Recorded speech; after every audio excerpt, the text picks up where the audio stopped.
ಅಪಪ್ರಚಾರ ಸುಳ್ಳು ಹೇಳಿದ್ದಕ್ಕೆ ಜನ ಉತ್ತರಿಸಿದ್ದಾರೆ. ರಾಜ್ಯದ ಮತದಾರರ ಜಾಣ ಮತ್ತು ಬುದ್ಧಿವಂತರು. ದೇವೇಗೌಡ ಹಾಗೂ ಬಿಜೆಪಿಗೆ ಸಿದ್ದು ಗುದ್ದು.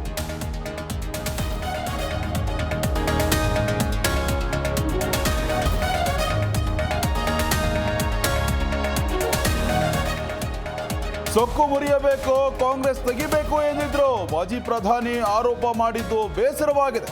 ಕುಟುಂಬ ರಾಜಕಾರಣಕ್ಕೆ ಪಾಠ ಎಂದ ಸಿಎಂ.